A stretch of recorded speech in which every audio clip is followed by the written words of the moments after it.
All right, hey guys, this is Jason and Matt, and we're doing another video. Now, this is going to be a video where Matt's going to try to convince me to join or get on the bandwagon or to understand how to use the website LISTIA. It's spelled LISTIA. LISTIA. So just in case you're deaf, I did that for you. So Was that legit? That's too legit to quit, as MC Hammer would say. And yes, it was legit. Nice. So I'm gonna ask him some questions. I might let him just introduce how he got involved with it and know a little bit about it. And I'm gonna ask him some questions because I've heard other YouTubers talk about Listia before. I know Mike O's talked about it and a few other guys, maybe Wesker Griff, Ed. So I know that some of you guys have mentioned it in earlier videos. So we're probably not going to go super long on this because a lot of you guys may already know about it, but I would like for you all to at least comment and discuss your experiences, or maybe even do a YouTube video response about Listia and what you've gotten off of there and how you use it and how it helps you with the hobby. So Matt, if you would like to discuss a little bit about it, that'd be great.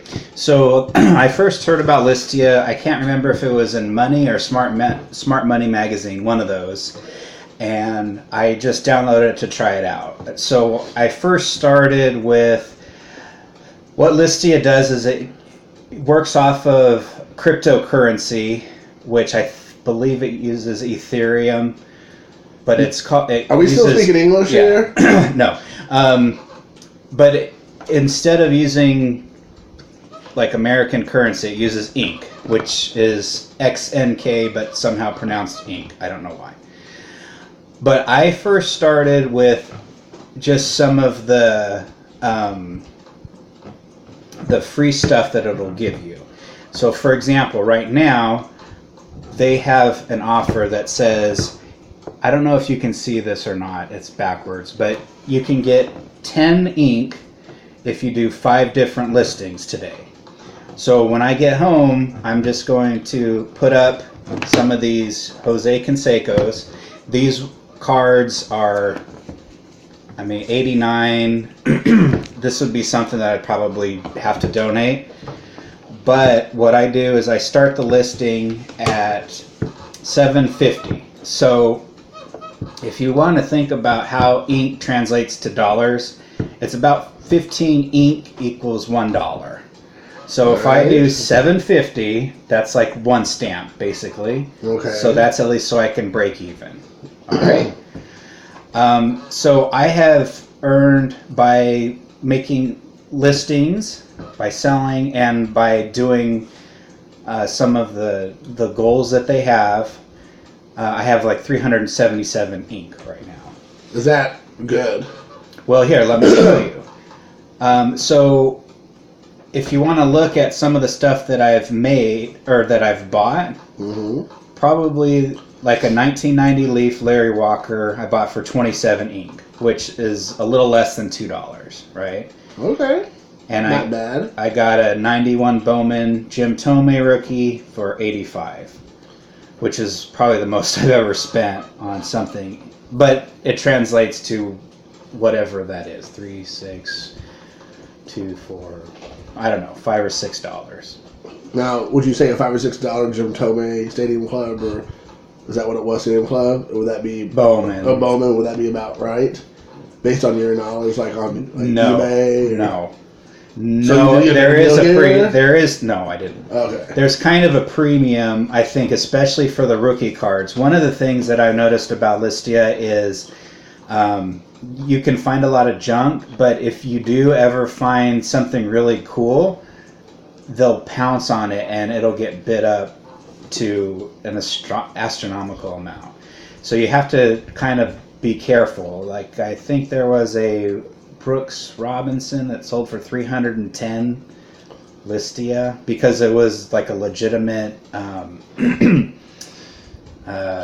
on a second, a legitimate, what do you call it, old card? Oh, vintage? Vintage, Jesus, okay. Gosh, I swear, white people. This one, I bought a 73 Jim Palmer for 46. But, I think Now, what would a 1951 Mickey Mantle Bowman cost? Probably, I don't even know if they put them on Listia, because Would that be like a bajillion? Probably, inks? yeah. The most I saw was a 54 Bowman. 54 Bowman. Hank Aaron. Okay. Which is his rookie year, right? It's not his rookie year. It's like his second year, okay. But it went for 4,000. Ink, yeah. But here's the one right here: 59 Topps Brooks Robinson went for 310 ink. I really wanted it, but that's way too much. You just didn't have enough ink in the. Yeah, and if you want, you can use real cash. But then I just do eBay. Right. But the whole point of this is you can sell some of your crap, okay, and you can trade it for other crap.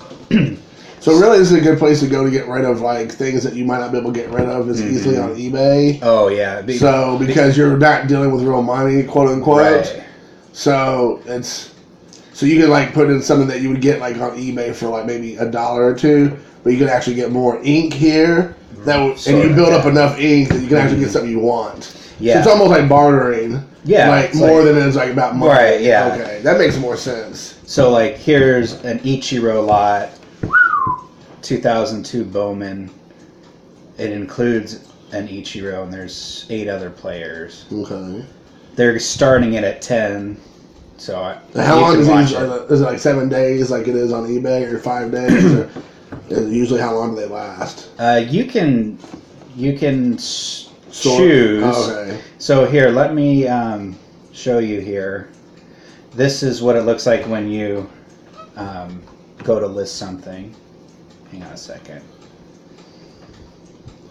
Stupid iPhones. So it basically, the thing about it is the categories are not as granular as eBay. I mean, it's like you put it in sports trading cards. It's not even by a different sports. So you have to navigate through multiple sports looking for stuff. Can you put I can put Ichiro in, and I'll pull up just Ichiro. Mm-hmm. You can search. So you can narrow it down. But the duration, you can do anything from 3 to 21 days. Okay. You just pick it. There's no charge on any of this. This is all even setting the account up. No, not all that stuff. There's no charges. There's no time you ever spend any actual money. Unless you want to buy a car that you can't have ink in or whatever. The only time is if you start a bid at more than 20, it'll charge you a fee. I don't know why, but that's just more than 20 ink. Yeah. So there's a transaction fee of 10% if you start it at more than 20. But if it works its way to 20, you don't have to.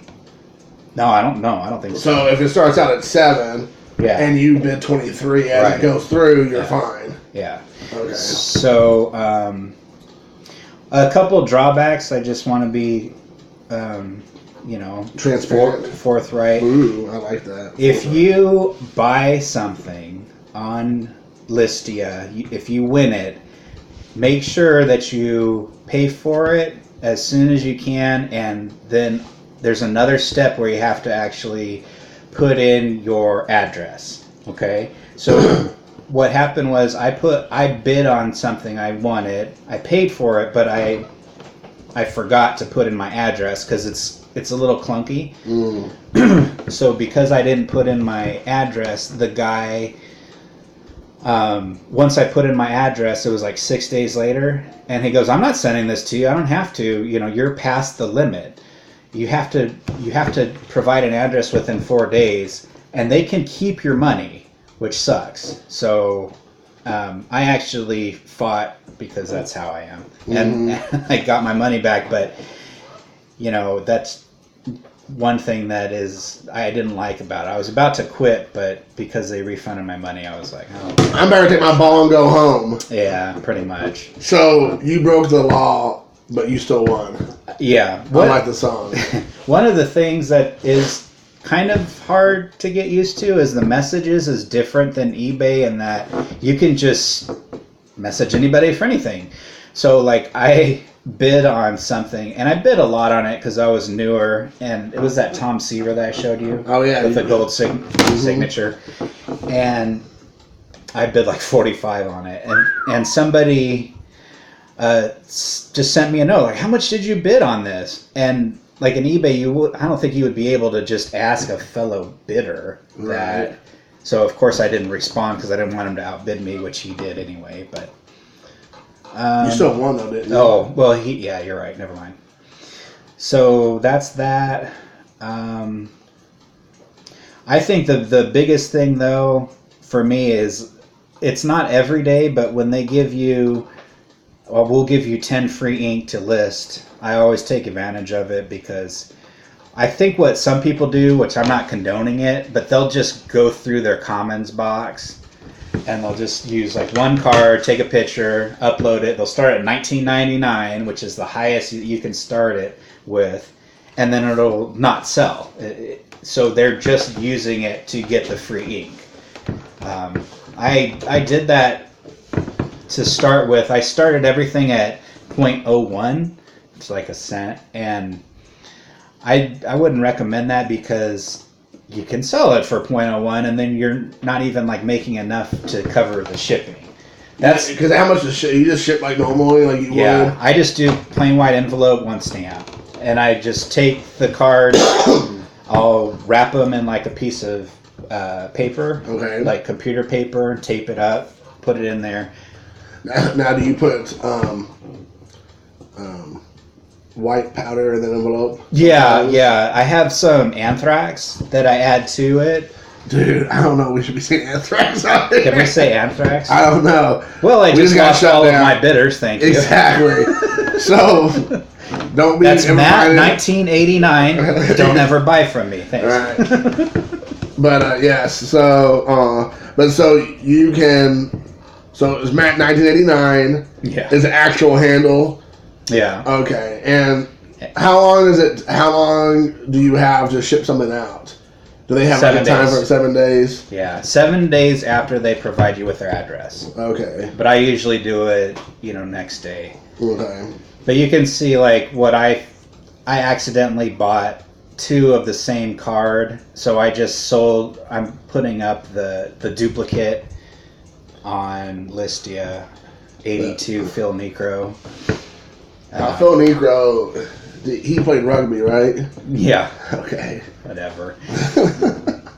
So, but it depends because like I collect pretty much all Hall of Famers, so that's a pretty wide net to cast. So if Charles Barkley, David Robinson, baseball, all baseball, sorry, Hall of Famers. So, like, whereas I don't think Jason would bid on a 1990 Topps Kirby Puckett, I did. I was like, hey, you know what? I like Kirby Puckett. He's in the Hall of Fame. I didn't have that card, so I think that it's not gonna have the selection that eBay has. It's mostly lower value stuff, but if you want, is it all supposed to be in mint condition? No, I don't even put the condition on it. So you could be getting a card technically that's all jinked up. You could, but I mean, they put the picture up there, and you can ask them what it is. Oh, okay. So you can always say, "Hey, what condition is it in?" And well, next time you ever buy a Kirby Puckett 1999, call me first. I'll just give you one. I'll take all your Kirby Puckets. I bet you would. I'll take all my Kirby Puckett. I gotta lock my door to my hobby room so you don't come and steal everything when I'm in the bathroom or take a long walk around that residential grounds that I live on here. You have a hobby room? I have a hobby room. I wish I had a bedroom. I wish I had a hobby room. I don't know. Well, that's what happens when you're married with 2 kids. I have a man cave, which is my closet. Oh, nice. All right, guys. Well, that was about Listia. I learned a lot. Hopefully, you did as well, or maybe it's a refresher for some of you guys. But I will definitely take a look into it. You're probably gonna snipe me on the auctions. I will now. Yes, now that I know, do I know the bidders that are bidding? I think you can. I don't know how to do that, but you could probably see what I'm bidding on and snipe me on everything. And I will. I don't even want it. I'm just gonna do it just to do it, and then be like, now you got to pay me a premium if you want this card back. Right. Yes. The 3,200 cards. 3,200. Exactly. I'm gonna put it at 20 billion. Yes. Ink. 20 billion ink. All right, guys. Well, thanks for joining this discussion about Listia, and let us know what you think. Take care and have a good rest of your day. Peace.